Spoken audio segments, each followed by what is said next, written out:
The subject of the next panel is entitled International Law and Indian Law. And the subject matter will principally deal with two ideas. One, how the notion of the Indian tribe as a sovereign entity has played out and affected litigation in the United States. And Mr. Olson will address that. And secondly, how the notion of sovereignty has been aided and affected our concepts of international law, treaty in some instances, but mainly what is called customary international law, to grant rights, what is called human rights, to members of the Indian tribes who are also U.S. citizens. We are fortunate indeed to have with us recognized and distinguished speakers to address these subjects. On my right is Walter Olson, a longtime senior fellow at the Manhattan Institute, a New York think tank that has made a name for himself by writing about the American national pastime, not baseball, but lawsuits. Investors Business Daily called him, quote, perhaps America's leading authority on over-litigation. He is the author of The Litigation Explosion, which was cited by Justice O'Connor in one of her decisions, and has also authored The Excuse Factory on litigation in the workplace and the rule of lawyers. Mr. Olson will address the Indian land claims litigation, what's called the Eastern land claims litigation, the effect that has had on what is called European landowners, settlements, interaction of the states and federal government, and how that has affected commercial institutions such as title insurers and how they've responded to those claims. He will also talk about the effect of land claims litigation on the creation of casinos on Indian land and the effect of casinos on the movement with respect to any corruption that might occur. He will also discuss the position of law school academia, law school faculties on Indian law, on the issue of continued criticism by academia of the Supreme Court for failure to recognize full parallel sovereignty of the Indian tribes, and what effect will international law have on the Supreme Court. He will discuss the divergence of views between assimilationists and group rights and how that affects litigation and remedies. And perhaps, if we have time, the effect of claim settlements on individual tribes, how's that affected people in, for instance, fishermen in Maine. Next, Maimon Schwarzschild, who is presently a professor of law at the University of San Diego School of Law and sometimes an energetic blogger.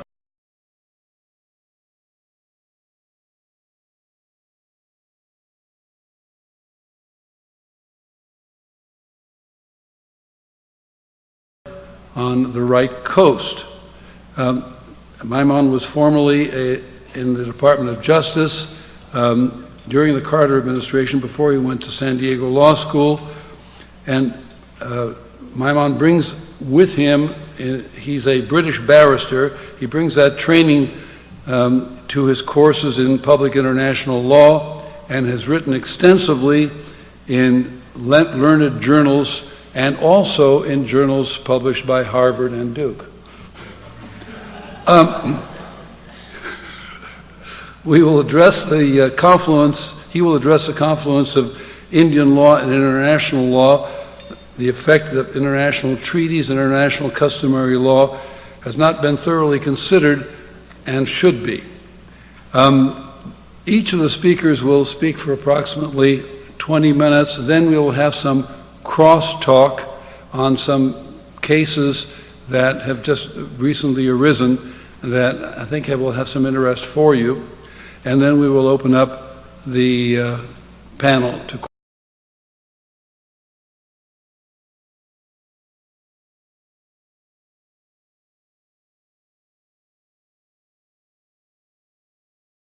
questions. So we'll start first with Walter Olson.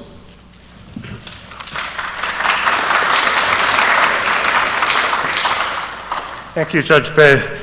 Can you all hear me? Am I loud enough? Great. Well, in 2001, the Miami tribe of Indians, which despite its name is from the Midwest, it is nowhere near Miami, Florida, filed a lawsuit over 2.6 million acres in Illinois, which had been mislaid. It kind of showed up at the lost and found and said that it was there to reclaim them. On this 2.6 million acres were living a large assortment of farmers, villagers, business people, and so forth, who had presumed until then that they had clear title to their land. If you went and searched in their town records, it would have been traced back to the federal government, which had back in the early 19th century bought the land from the Kickapoo tribe. Aha, said the lawyers for the Miami tribe. That's where you went wrong. The Kickapoos only thought they had authority to sell it to you. We have just as much of a connection with that land as the Kickapoos ever did, and so we are kicking you out. And so, however, they said they were going to be reasonable, and they were not actually going to reclaim and take back all of the land to the detriment of the current occupiers if they could have a casino instead. Right around the same time, residents of 4 million acres in the state of Ohio got similar distressing and dismaying news from the Eastern Shawnee tribe. They also were interlopers. They were not supposed to be there. There was a defect in their title dating to the early 19th century. But there again, there was a silver lining, which is that the claim would be withdrawn if the tribe were allowed to build a casino. That was soon topped by the claim of the Cheyenne Arapahoes in Colorado for an extremely large tract of land on which sits, among many other things, the city of Denver. But they were willing to, which I think is reasonable of them, to take a casino instead of getting Denver back. I know I would rather have Denver, but they were willing to take the casino for it. Well, these were the early stages of Indian land claims, the first announcements, and the history of what are often called the Eastern land claims, although as you can tell, it's reached Denver. It may be coming here soon. The history of the Eastern land claims often starts out with the tribe sounding kind of reasonable and just saying that it felt driven to this because it hadn't been listened to for too long. And eventually, as no compromise is offered and time drags on, things get rather more unpleasant and acrimonious, and they begin filing actions to eject the landowners and to actually have the sheriffs come in and physically take them off the land. And that is what happened in many of the cases in New York, for example, which along with Connecticut, Maine, neighboring states like Pennsylvania and New Jersey has had most of the early land claim litigation. The Onondaga tribe, for example, said that it, with all regret, because it didn't want to have to take this step, it was going to seek the ejectment of the residents and businesses of the city of Syracuse, the fifth largest city in New York. And the chief explained of the city of Syracuse, quote, "It's in total violation," unquote. Well, that explains that. The other thing about the Indian land claims is that although it may seem, if you are a resident of Denver or Ohio, like an amusing, trivial thing to turn the page on, they don't get solved or resolved very quickly. In New York, some of the pending land claims have been pending for nearly 40 years. Sorry, can you hear me? Okay. For 40 years, nearly 40 years. Well, Indian law, as we know, is a neglected area. Most people don't pay that much attention to it unless they're with state governments or perhaps rural landowners or, of course, Indians themselves. But we live in an era now in which you don't have to take an interest in Indian law. It comes to you. Even there in your Denver condo, it may affect your dealings with title insurance companies or others. It is now an area that attracts many big law firms which have their own Indian law departments, many law schools which have multiplied their projects on Indian law. And I'm going to talk a bit about the land claim litigation, interesting in itself, I think, as kind of what we had instead of reparations litigation. You know, we think that reparations litigation didn't work in America, but that's because we're only thinking of ex-slaves. Litigation over reparations kind of did get off the ground in this area, and also because it illustrates a lot of the special features of Indian law, as well as principles like the underdog isn't always who you think it is. Finally, I'll talk about how the situation has shifted the last 5 years quite a bit. The cases are changing, the law is changing in what may be a more rational, or maybe, as the speaker after me, Professor Schwarzschild, may point out, a less rational direction. This all burst onto the national scene in 1976 with a claim over the majority of the land in the state of Maine by the Penobscot and Passamaquoddy tribes. It was dreamed up by their federal legal services lawyer. They've come up with so many great ideas, federal legal services lawyers. And in this case, he brought the case to court, and the judge said to everyone's amazement, including his own, that it could proceed. Well, a crisis very soon was gripping the state of Maine. Banks would not lend on property that was in the claim zone. The fiscal solvency of bonds was being brought into question by bond rating agencies and so forth. And the Carter administration, stuck up for the tribe, more about that in a minute, said that it was not going to countenance any attempt to fix this in Congress against the interests of the tribe, and forced a settlement in which the tribe got $90 million or so, which I believe mostly came from the federal taxpayers, and ended the crisis. They withdrew the land claim. Now, many more suits followed, and the few that had already been filed intensified, and most of them in the Northeast were based on what's called the Non-Intercourse Act of 1790 and related legislation. The Non-Intercourse Act meant basically that we are controlling who can do deals with the Indians, and in particular said if you are going to be buying land from Indian tribes, you have to vet it through Washington. Everyone agreed that this applied to the western states on the frontier where there were adjoining Indian territories that were very much like foreign countries. It was kind of a foreign policy question that the states should not be allowed to carry on deals with these foreign entities. But the enforcement of the law for many years ignored the activities of the eastern states, where the Indians had long since been living peaceably. They were not foreign powers. They had long been used to trading land with individual neighboring landowners and others. And some wondered whether or not the eastern states should also be covered, but they didn't think they were. They ignored the law. And as the next century or century and a half went on, all of the federal agencies that deal with Indians and with land had treated those eastern sales as ratified by custom and practice. Now, when Tom Tureen, the legal services lawyer, came along and soon went up and down the East Coast with money from the Ford Foundation to generate more of them from other Indian tribes. I just love the Ford Foundation. It has given us so much that's great in modern life. When Tureen did this, he soon realized that going back and challenging these transactions as unlawful under the Non-Intercourse Act had some really good advantages. The transactions in virtually every case were for valuable consideration. In fact, it looked in almost every case as if they had been for market rates that the Indians considered fully satisfactory at the time. That didn't matter. You couldn't do a deal with the Indians whether or not you were being fair with them, and it could be undone. You would have to give back, moreover, an amount of money calculated by not only the compound interest at, let's say 6%, I mean, really you can pick a number, and he wanted to pick high numbers, but also rent for those awful Europeans who had been allowed to use the land and should have been paying rent to the Indians.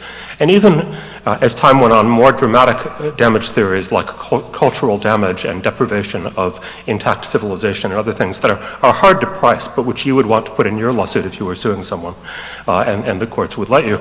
So the dollar amounts got to be very large, and lo and behold, more of the defendants decided that they had to stand and fight them. And the cases reached the U.S. Supreme Court in what are called Oneida 1 and 2. And that was the tragic point when it reaches the U.S. Supreme Court. So often all is lost. And that is what happened in 1985 in a 5-4 decision, but you won't be able to guess who was on which side probably. A 5-4 decision. The defendants had said that, look, this is 200 years ago, 195 years ago at that point, for the law, and nearly that long for many of the transactions. Latches should apply, equitable latches, in the same way that statutes of limitation, acquiescence to political boundaries, in general meant that the courts never heard boundary disputes that old. And the law was in a very confused state. They probably could have made it come out if they wanted, but Justice Lewis Powell, for the 5-member majority, pointed out that we were under a special historical obligation to the Indians, and that there was a tradition of construing treaties liberally toward the tribe.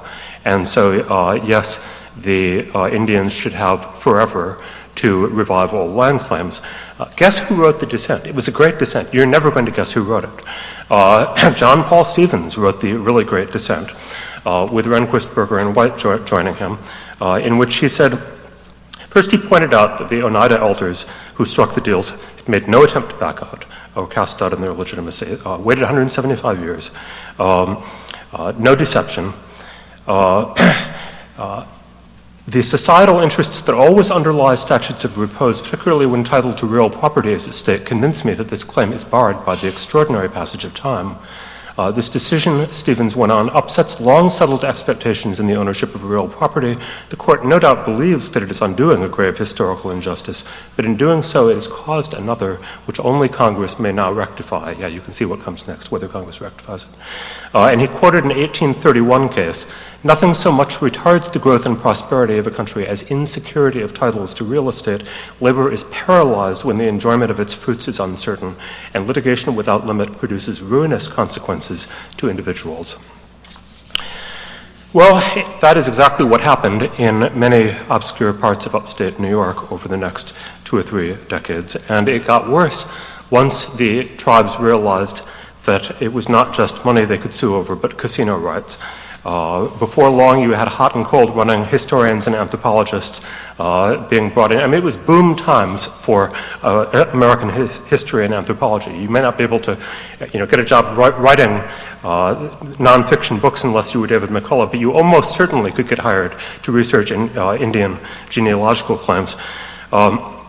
And it got worse because when the Indians didn't have the money themselves to mount sophisticated litigation, friends of the tribe, as they are delicately put, stepped forward, not willing in many cases to be identified, but including mall developer from Rochester, Thomas Wilmot, Marion Ilitch, the pizza magnate from Detroit, who would funnel millions of dollars to the land claim litigation in exchange for a share of the casino action at the other end. So you had these cases were sort of passed up the feeding order of lawyers, starting with these idealistic legal services lawyers. A few contingency fee lawyers took it. Then all the pro bono lawyers rushed in, Archibald Cox and the various ones that the Ford Foundation was willing to pay for. But after the casinos got going, after the Oneida tribe, for example, made itself into the largest economic enterprise in its area of New York by opening up a big casino, you now get the white shoe law firms. You get these incredibly pricey law firms out there representing the tribes in the land claims, or in some of them. Well, that wasn't the end of it. Professor Goldberg this morning expressed her opinion that no one has come along and tried to fabricate from scratch the existence of an Indian tribe. And she's right under the understanding that no one has gotten away with it in the sense of getting the Interior Department finally to make the determination, but they sure have tried. I think it was last year that a federal judge dismissed the claims of a Wampanoag nation. Now, there really was a Wampanoag nation, but this particular Wampanoag nation, the judge found had been founded in an Arby's restaurant in Provo, Utah. The Golden Hill Paugussets in Connecticut, who claim to own Bridgeport and many more valuable surrounding towns than Bridgeport, the Golden Hill Paugussets had a claim which was not much better than the Arby's and Provo guys, and they kept things going in Connecticut with their litigation and their other threats for decades. I'm not making it up. They kept it going for decades. So enormous amounts of damage could be done, even by people with no more authentic Indian heritage than Camilla Parker Bowles. And the Mashantucket Pequots, of course, found another way. They got Congress to certify them as an Indian tribe, although they certainly wouldn't have qualified otherwise. And they became the richest Indians in all history by getting Congress to do that. Well, you may wonder who was sticking up for the homeowners in all of these claim zones, and the answer is not too much of anyone except for their state governments who were distracted by many other issues. The federal government, for example, is under a legal obligation to stick up for the tribes in many ways. That is part of its trust obligation, is it is the older brother and best friend of the tribes. And so you found in both Democratic and Republican administrations that the federal government would be intervening on the side of the tribe in the land claim suits and against the homeowners. The Bush administration took a lot of flack for partially retreating. It decided that it would stop helping the Indians litigate against the individual homeowners, but would only help them litigate against the state governments. So thank heaven for small blessings. But that is the federal government's role, is to defend and support the tribes. But was the organized bar helping? Ha, ha, ha. Now, the media was kind of interesting because by and large, it did not pay the issue all that much attention, which was exactly what Attorney Tureen, the shrewd organizer of this, wanted. He would caution the Indians not to get too much national publicity. And some of these suits were filed in places like the Hamptons and Martha's Vineyard, where you can't go outside without running into major national media people, but they still, by downplaying it as much as they could, which is, again, was very shrewd, because once you bring this onto the front pages as a national issue, I think I'm not the only one who wonders what on earth is going on. But it was kept as a B-27 issue, and very successfully. Okay. I have more to say, but okay, well, we've got plenty of time. Let me close my 2 minutes. I'll get back to the issue after Professor Schwarzschild. But so you turn to academia. Where do you find the fearless willingness to speak truth to power that you find in American legal academia, I ask you? And so I tried to see what sort of literature there was on the land claims, and I found essentially nothing written from a standpoint of being outraged at the litigation or defending the landowners from anyone with a teaching position, with a professorial position in a American law school. I found plenty of stuff on the other side. Let me quote a couple of the pieces. The directors of Michigan State's Center on Indian Law wrote that the so-called innocent landowners hold void title and thus deserve no particular deference from the courts. They quote an attorney who wrote, the current local residents of those zones are not innocent in any sense of the word. They're trespassers. They're sitting on and enjoying the benefit of land that belongs to the Iroquois people. Law professor Robert Odawi Porter, one of the best known guys in Indian law, writes that it is both legal and just to eject the whites from the upstate New York land of the Cayugas and Oneidas from tracts that, quote, they have been illegally living on for over 200 years. And what I love about that is that Professor Porter's home base is Syracuse University, which would have to turn over its keys if Professor Porter's view prevailed. So you don't get much help from legal academia, and there are various reasons. They are overwhelmingly pro-tribe. There is the underlying ideological basis, wanted to be for the underdog from the New Deal to the 60s. There's identity politics. These programs are, whenever they can be, handed over to actual people who are Native American by birth.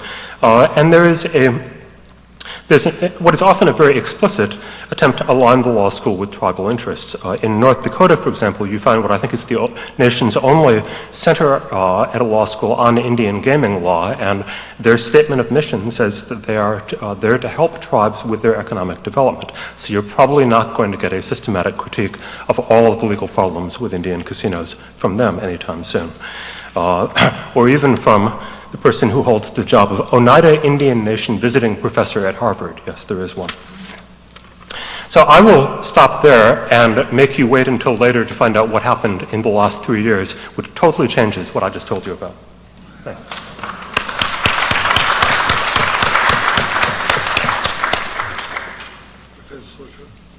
Should I do it from here? Oh, right here, if you'd like. Thank you, Is Judge it on? And, it's a lot.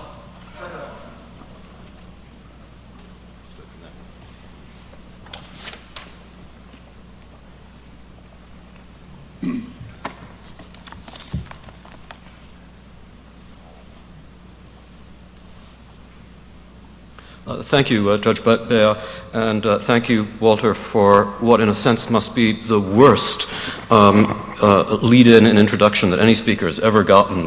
Well, now you'll hear from this guy, but I'll tell you how it came out when he's done. So I'm tempted to yield my time, which in fact would be probably substantively a good thing to do.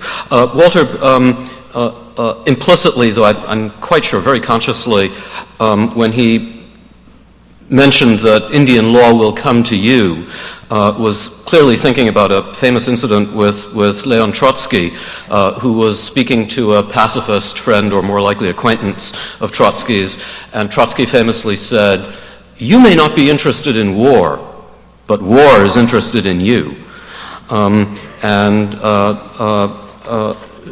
Notwithstanding that quotation from Trotsky, I'm grateful and honored to be here at the President Reagan Center, where even Leon Trotsky can be quoted, whereas historically, if things had turned out differently, President Reagan would be unlikely to be safely quoted at the Leon Trotsky Library. There's a growing body of international declarations, resolutions, conventions, and treaties which enunciate or purport to enunciate rights of indigenous peoples. They touch on rights to land, natural resources, language, and cultural and political self-determination. These sources are increasingly and explicitly sympathetic to collective rights for indigenous peoples as such, and discouraging of assimilation or of treating indigenous persons as individual and equal citizens. The rights of indigenous peoples, and the plural there is significant, not the rights of indigenous people, but the rights of indigenous peoples, are also increasingly seen as a means of environmental protection by advocates opposed to resource development. The U.S., at least until now, has tended to oppose such declarations and to abstain from such treaties.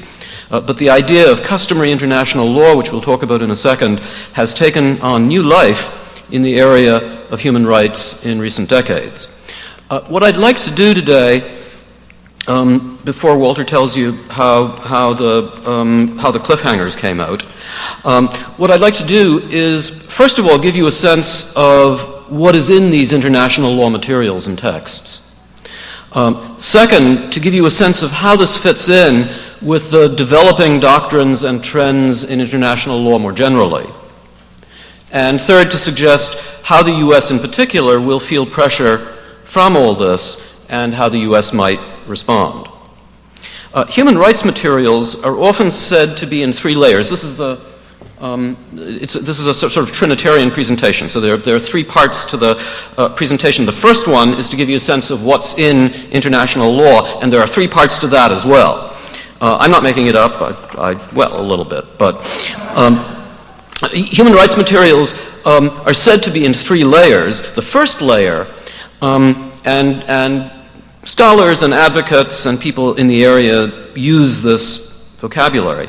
The first layer is a layer of international law materials propounding individual human rights, prohibiting discrimination. The leading text in this layer, in this first tranche, is the Universal Declaration of Human Rights, issued by the General Assembly of the United Nations in 1946. It is, and by first layer, individual rights, This is often spoken of as a body of materials with negative rights. And in jurisprudence, negative rights means, connotes, freedom from mistreatment by the government.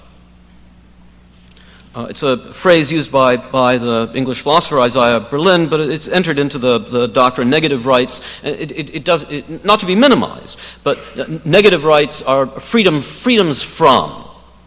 And the Universal Declaration lays out freedom from interference with free speech, freedom from interference with property rights, and so on. A body of freedoms and human rights, said to be international human rights, comparable in many ways to the Bill of Rights in the U.S. Constitution. The free expression, freedom of movement. The Soviet Union voted against this, of course, at the time. Everyone has the right to freedom of movement. Everyone has the right to leave any country, including his own, and to return to his country. Freedom of expression, and so freedom from arbitrary arrest, and so forth. The Universal Declaration was adopted at a time when everybody, both its proponents and its opponents, said, well, these are aspirations, this isn't law. And people in the international law, human rights communities, often speak of it, therefore, as soft law. And the suggestion is that soft law can evolve into hard law. And indeed, the Universal Declaration is an example of that. At the time, it was said by everybody, including the United States who voted for it, to be aspirational and not to be law. In recent decades, it has become a platitude that the Universal Declaration does state international law, and nobody, including the United States, seems to dispute that anymore. So it's an example of something that starts out in very general terms as soft law, evolving or maturing or devolving into harder law, which is to say legal principles recognized by as having legal force by states, including the United States. Interestingly, so that's the first layer. The layers actually tend to bleed into each other a little bit, so that the International Covenant on Civil and Political Rights, which was the legal follow-on to the Universal Declaration. The Universal Declaration is a resolution by the UN in the 1940s, doesn't have the force of law. By the 1960s, a treaty makes the rounds to be called the International Covenant on Civil and Political Rights, which the United States eventually does ratify. So this now has legal binding force on the United States. The Clinton administration ratified it. By and large, the International Covenant, like the Universal Declaration, right? Universal Declaration, 1940s, not law. International Covenant, 1960s, law.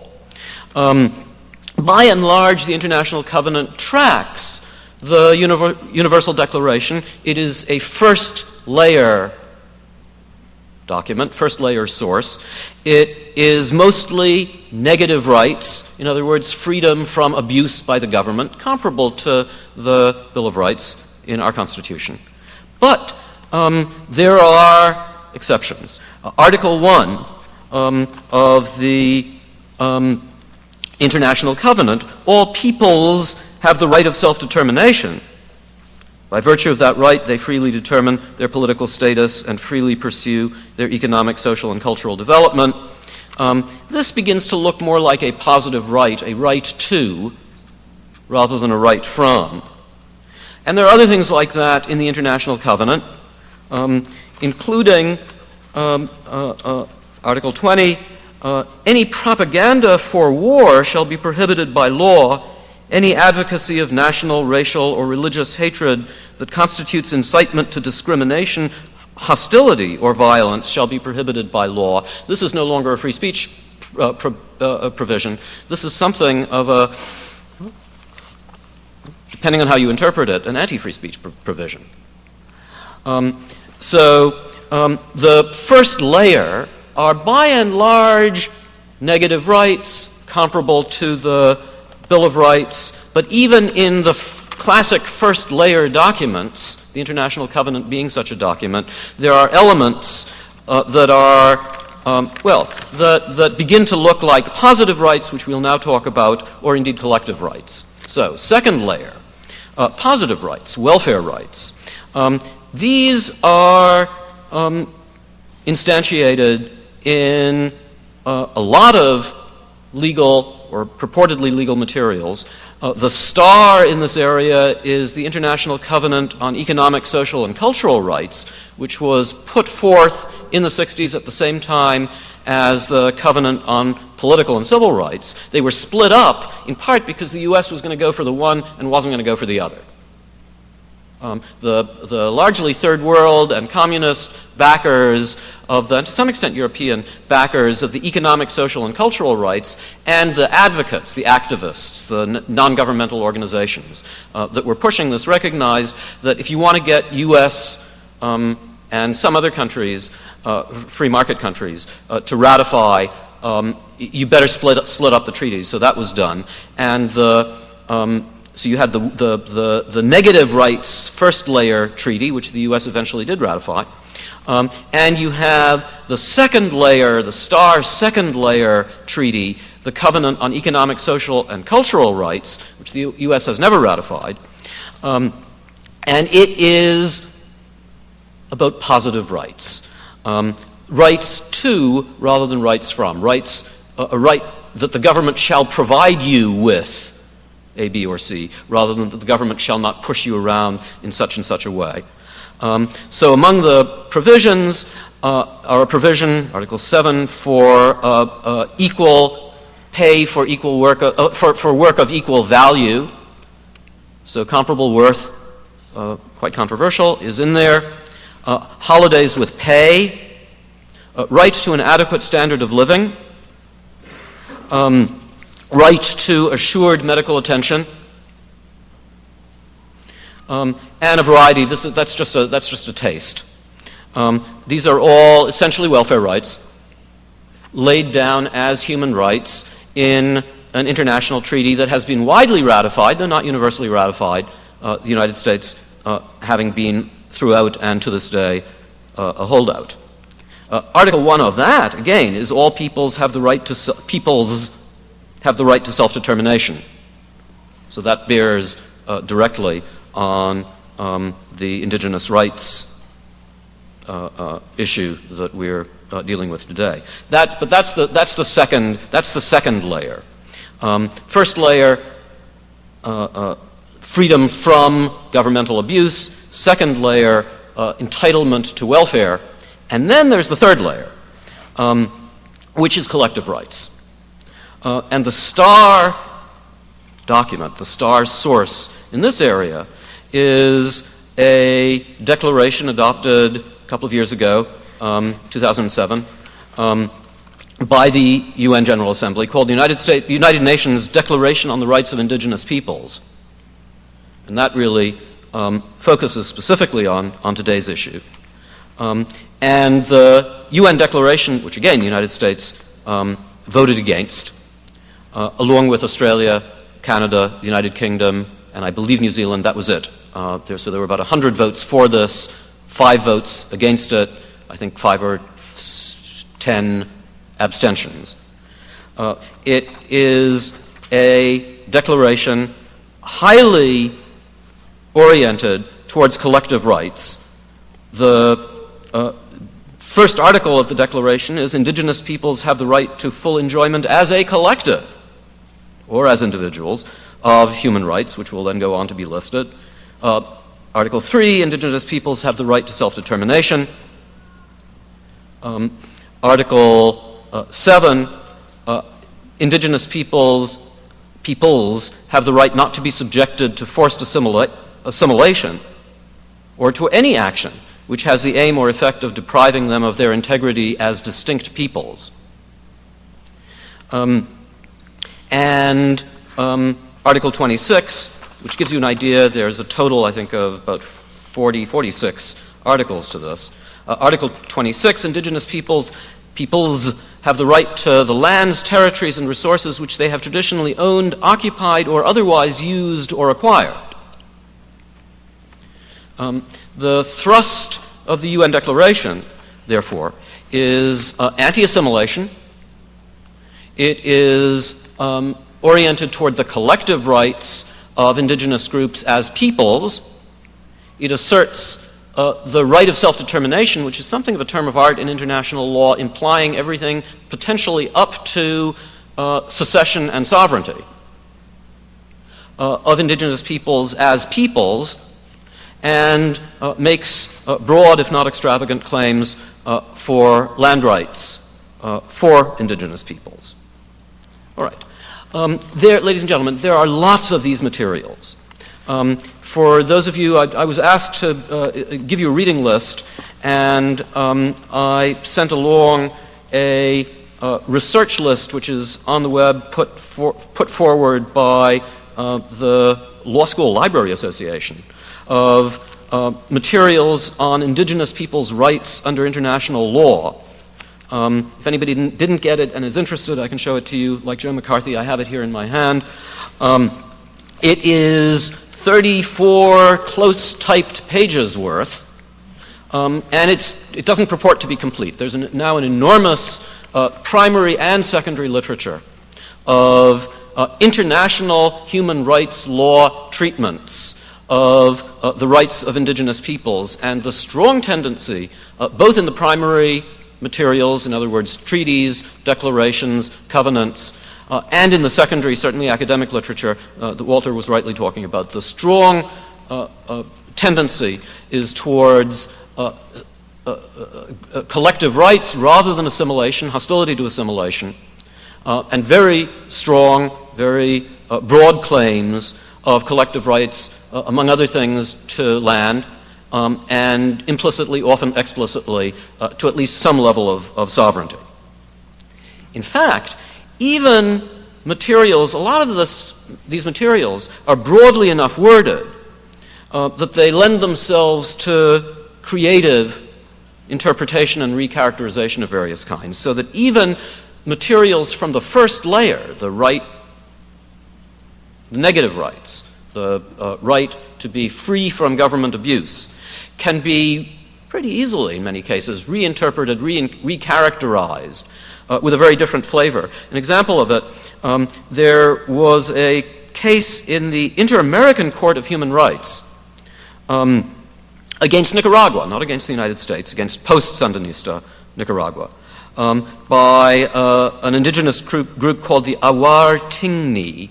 The case was decided by the Inter-American International Court in 2001, and it interpreted the right to property, which is laid down in the 1948 American Declaration of the Rights and Duties of Man, a pretty modest, conservative declaration which the United States voted for and is party to, and which, unlike a lot of more recent international human rights documents which carefully do not mention the right to property, so there's no right to property as a human right in those 1966 covenants that I quoted to you a minute ago, the political rights and economic and social rights.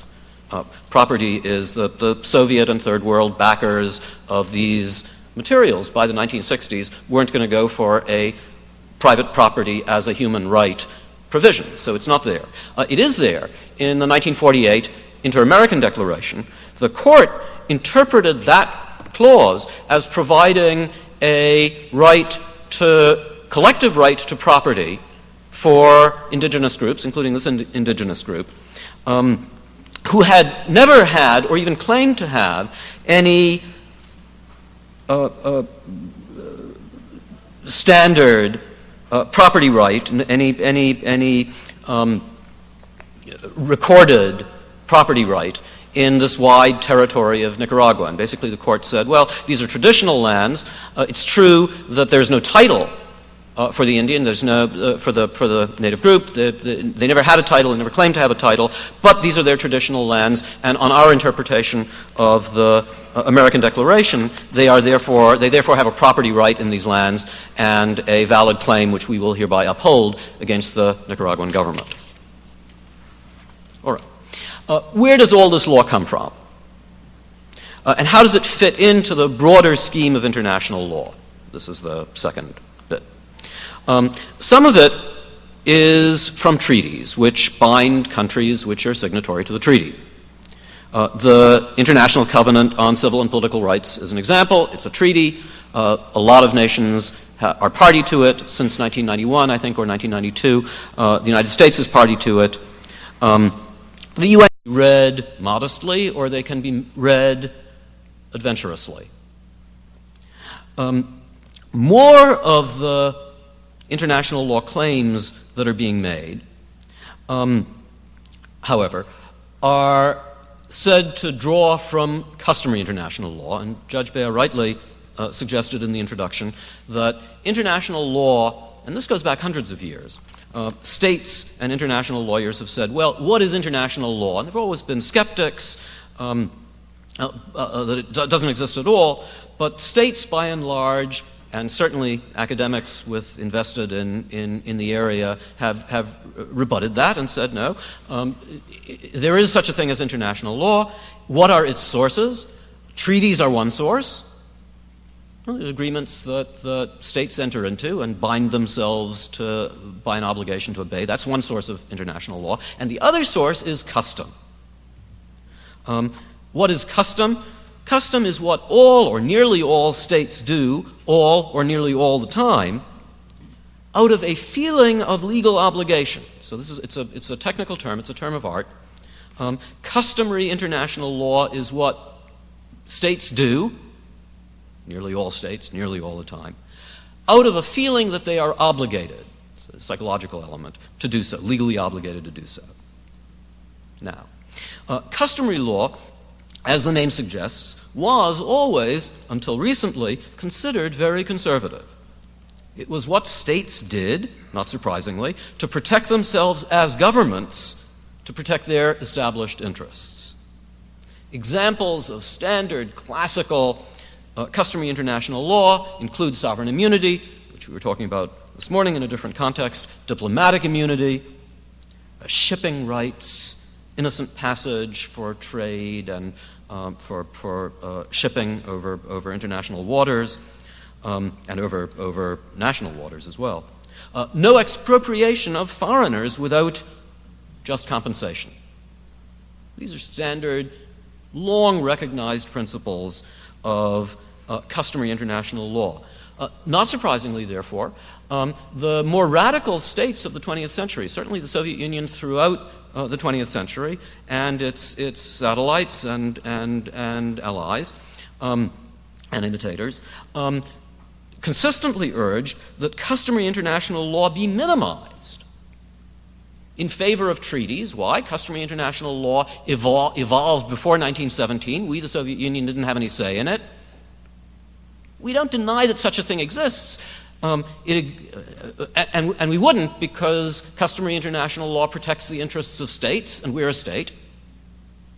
But we didn't form it. A lot of its details we might not like, and we want preeminence in international law for treaties. Why? Because we're not going to be bound by anything that we don't sign, anything we don't choose to sign.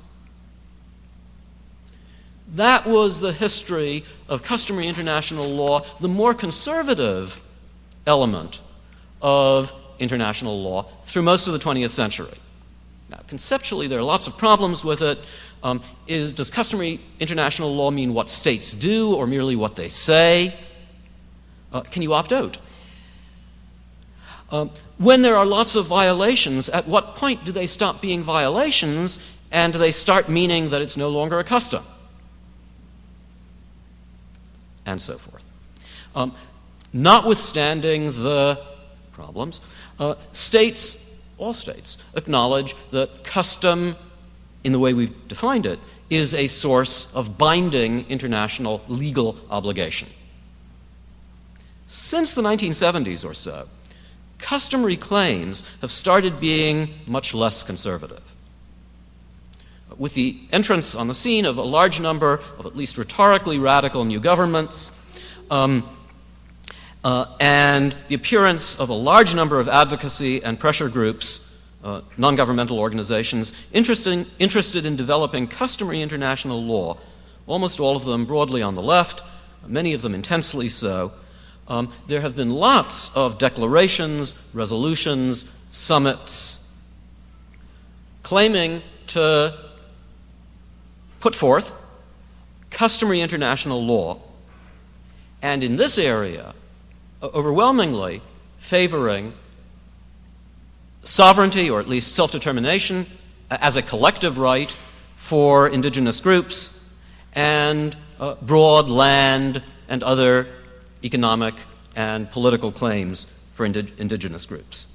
Let me conclude. So that's a body of material claimed increasingly by many states, certainly the 100 or so states that voted for the UN Declaration on Indigenous Rights, and by the advocacy groups that are pushing this. Most audaciously, there is a claim that treaties, if signed by many or most states, become customary law, or are evidence or declaratory of customary law, and therefore binding on all states, including non-signatories. Now, you could argue the opposite, obviously, that if you need to have a treaty, that implies that there is no custom, because everybody agrees that customary international law is binding on all states. The fact that you've entered into a treaty suggests that there is no custom, because if there were a custom, you wouldn't need to enunciate whatever your rule is in a treaty. But that's not the position that's being taken. The position that's being taken is that treaties endorsed by many or most states bind countries like the United States, which up to now at least has been chary of signing many of these treaties and declarations. The prospect is that claims for indigenous peoples' rights will increasingly be made under international law, with advocates already focusing much of their energy and attention on international fora. The force of this is apt to be felt in the U.S., both in claims that the U.S. is legally bound by international resolutions and customary standards, and more indirectly by urgings that the U.S., including courts in the U.S., ought to be influenced by these, even if it is not legally bound by them. Thank you very much.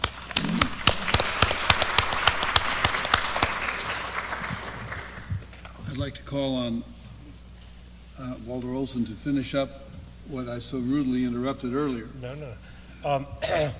Well, the truth is that Professor Schwarzschild is holding back a little material, too, because I happen to know that two of the most interesting things you'll hear about all afternoon, the Western Shoshone and the Kivalina cases, have yet to be brought up.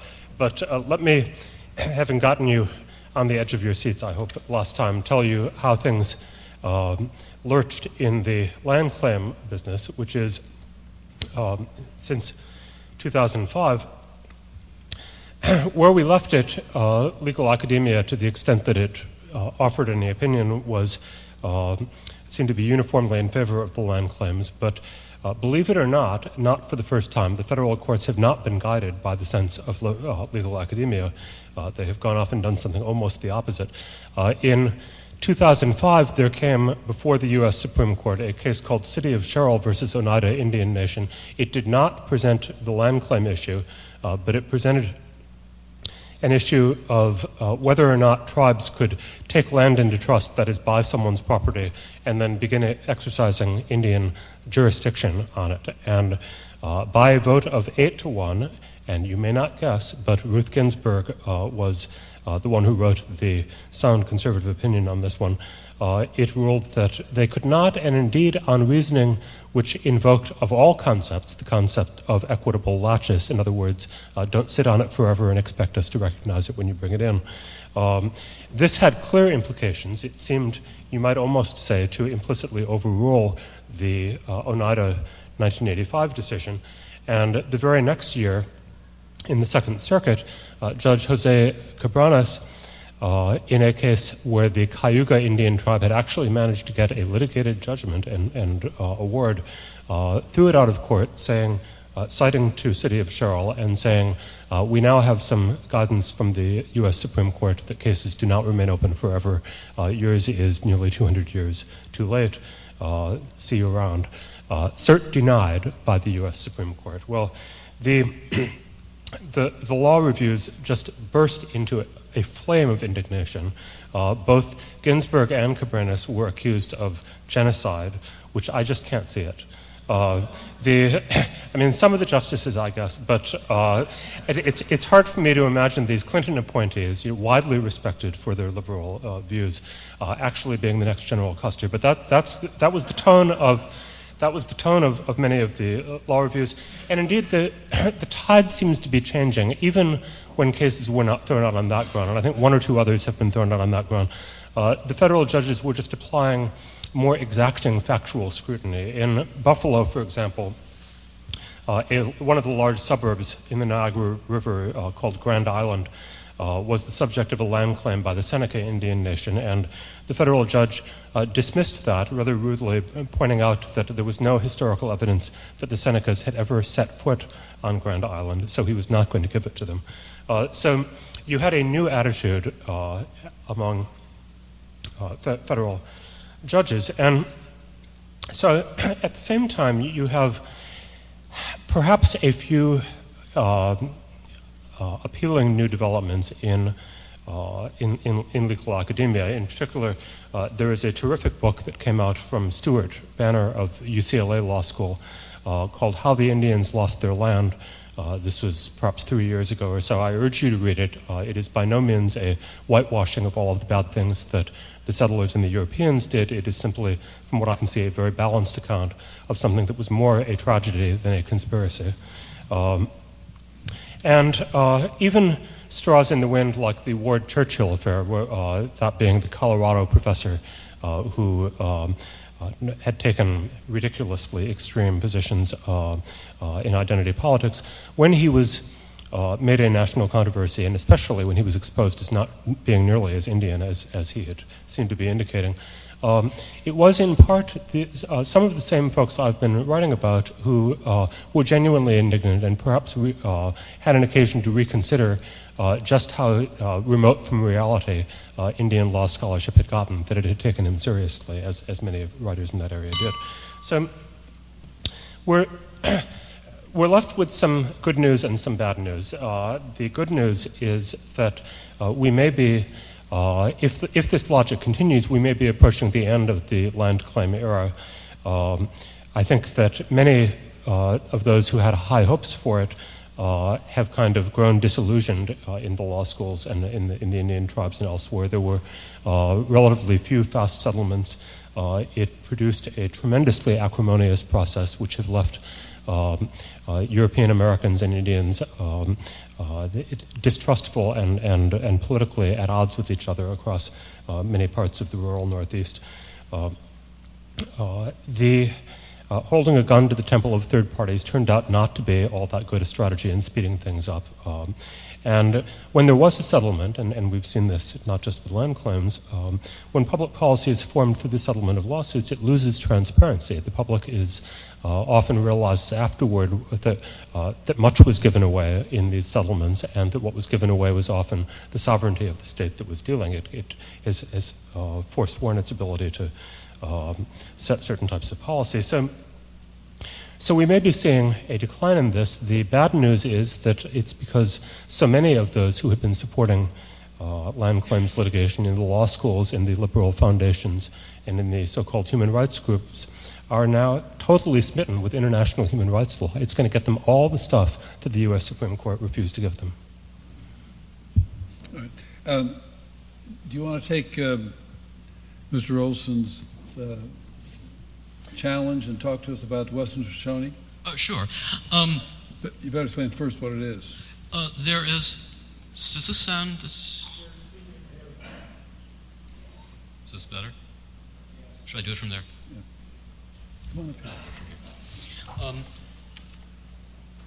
The Western Shoshone litigation actually took three parts. It involves very wide, very broad claims of land in the West. And the claim was first pursued in the American courts and in due course rejected, whereupon a couple, Carrie and I should remember their names. so that I can tell you their names. Carrie and Mary Dan brought themselves Western Shoshones, brought a complaint to the Inter-American Commission on Human Rights, which is not a court. It's an agency of the OAS, basically, the Organization of American States, and the formed by the human rights, the Declaration, 1948 Declaration, American Declaration on the Rights and Duties of Man. The very wording tells you this is another age that it comes from. And a commission on human rights is set up by this authority. It's not a court, but its remit, its brief, its mandate is nebulous, and it is certainly entitled to entertain complaints. The scope of what it can do with those complaints is a little bit unclear under its own charter. The Commission, in the case of the Dan, the Western Shoshone claim, treated the case, and you can put that in inverted commas or not, as though the Commission, were a tribunal. It, in effect, held a trial, did what the American courts had already done, but came out vehemently the other way, and essentially denounced the United States for denying these claims, and said that the Western Shoshone upheld the Western Shoshone claim. Among other things, the Commission cited a convention. This sort of loops back to what I was talking about a minute ago. There's a treaty, a convention, formed by the International Labor Organization in the 1960s on indigenous rights.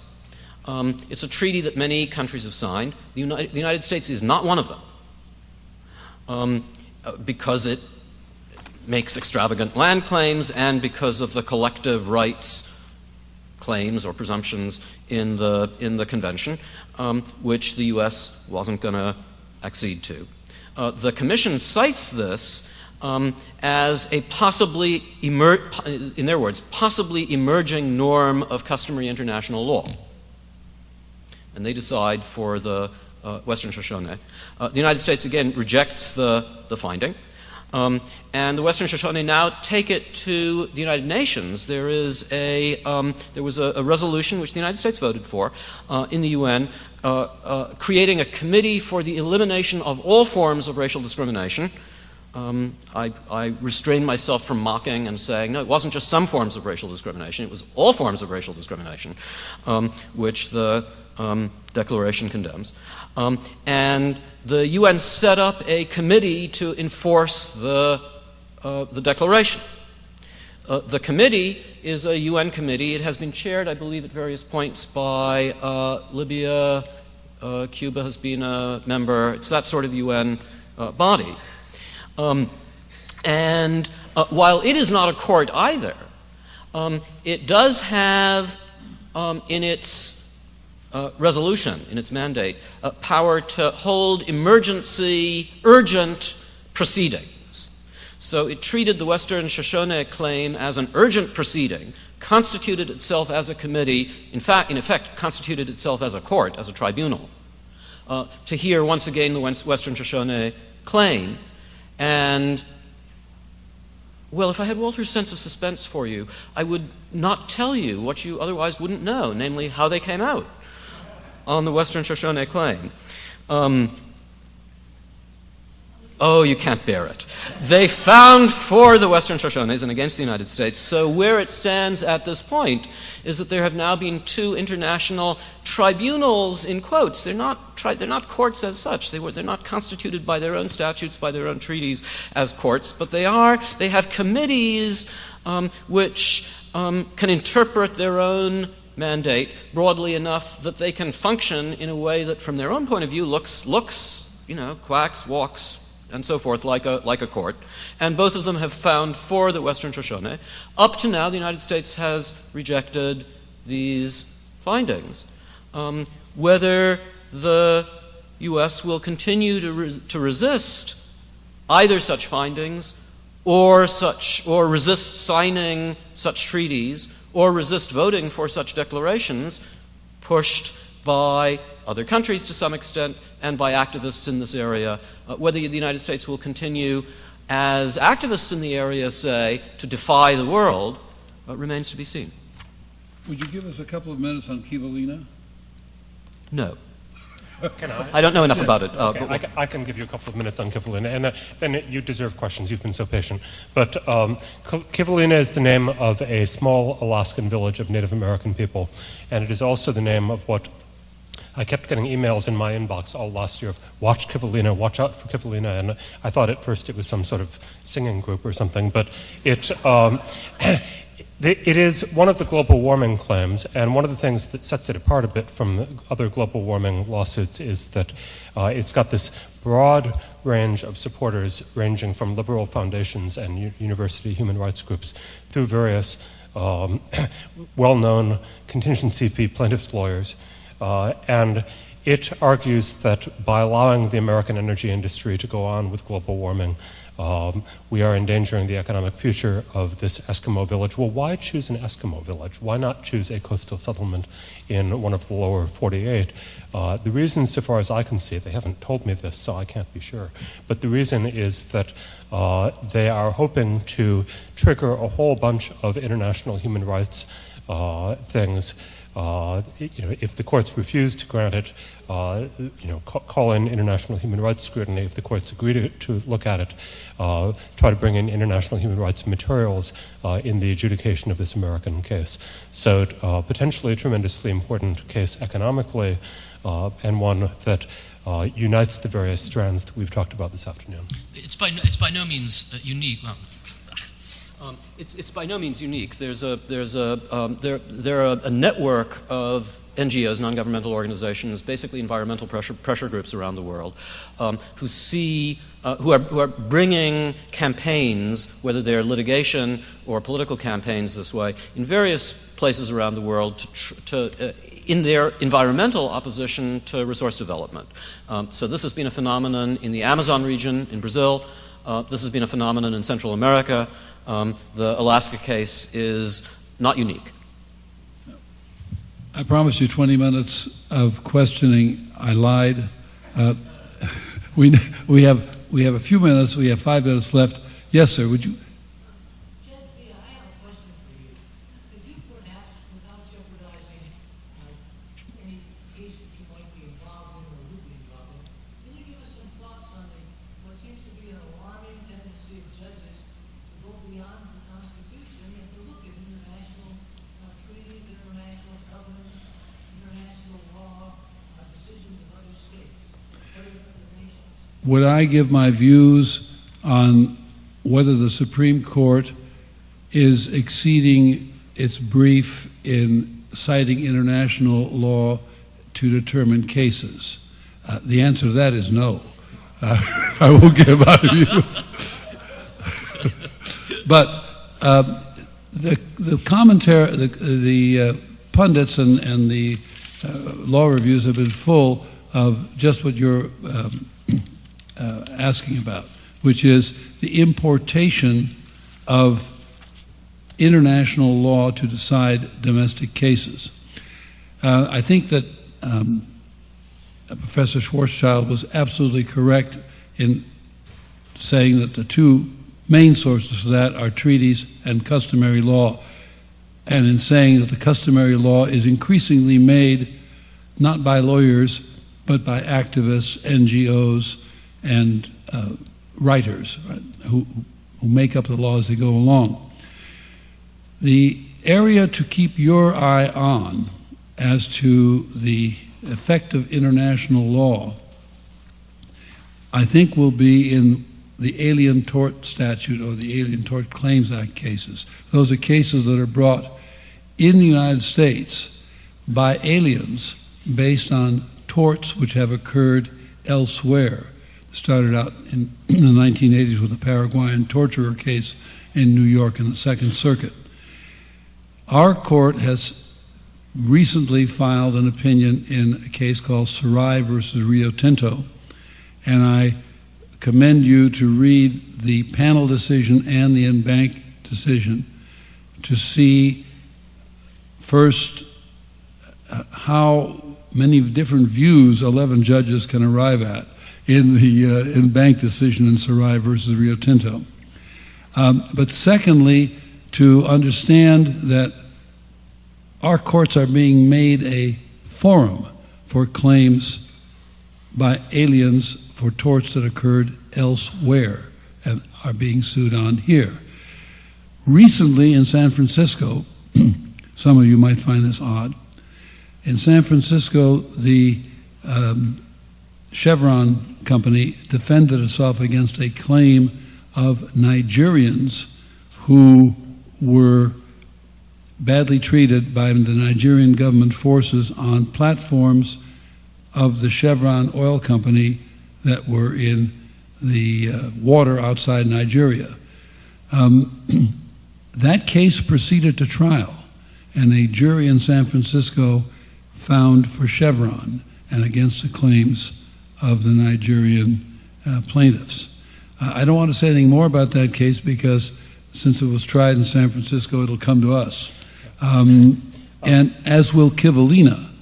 Kivalina's complaint, as it stands now, does not base itself on international law. It bases itself on federal common law, public nuisance, state nuisance, and other torts. But I think that Walter Olson is correct that in defining those torts and defining human rights, we will hear over and over again customary international law. Let me add on Boauto versus Chevron, and Judge Bey is completely right that the Alien Tort Claims Act, which we haven't gotten into, is of enormous importance to anyone who is following these issues. I have not yet promoted my websites to you. You know about Professor Schwarzschild's blogging at the Right Coast. I have over-lawyered my somewhat more popular blog, and pointoflaw.com, my somewhat less popular specialized legal blog. And if you go to pointoflaw.com and type in alien tort, you will find that it's been covering it for years, including a long piece that I wrote on the Chevron case, which is a fascinating case. The background of it is fascinating. Next question, and last one because we're right at 3:15. There's one behind. You can't see him, but he's back there. Mr. Schwarzschild, can you talk to us a little bit about the complete absence of a definition of indigenous in the Declaration? Did everybody hear that? The question, could I talk to you? And the answer was immediately yes. About the complete absence of a definition of indigenous peoples in the international legal materials about the rights of indigenous peoples under international law. That's actually not absolutely true. There is one of these materials, specifically the ILO Convention, which, unlike Senator McCarthy, I seem not to have in my hand, though I did a minute ago, which gives a vague and general definition of indigenous peoples. Let's see if I can do it from memory. Basically saying any self-identification is crucial. Any group which identifies itself and has some history of separate life and traditions within a broader state is a, oh, here it is. Ha, eureka. Let's see how right my memory was. Here we go. This convention applies to tribal peoples in independent countries whose social, cultural, and economic conditions distinguish them from other sections of the national community. That's one definition. Or people in independent countries who are regarded as indigenous. Finally, self-identification as indigenous or tribal shall be regarded as a fundamental criterion for determining the groups to which the provisions of this Convention on the International Rights of Indigenous Peoples shall apply. Sounds like the Americans with Disability Act. And I'm not feeling so well either. That's as close, not to mock. This is not easy. If any of us were asked to come up with a definition of a people, the Quebec, the Canadian Supreme Court wrestled with this. International law says that peoples have a right to self-determination. Well, what does self-determination mean? That's a problem. And what does peoples mean? And the Canadian Supreme Court wrestled with whether French-speaking Quebecers are a separate people. And it took them 30 or 40 pages to wrestle with that. And depending on how that was going to come out, English-speaking suburbanites in the West End of Montreal weren't going to be happy, or were. So these are very difficult. As soon as you start giving legal recognition and legal rights to any group, defining who's a member of that group is important and very difficult. The Nazis had a hard, this isn't the argumentum ad Hitlerum, but the Nazis had a hard time with that. They were going to give negative rights to Jews. Defining Jews wasn't easy for them. So the thrust of your question is absolutely right, that the one international effort that there has been to define indigenous groups was sort of reduced to saying self-identification is crucial. And that's as much as anybody's tried.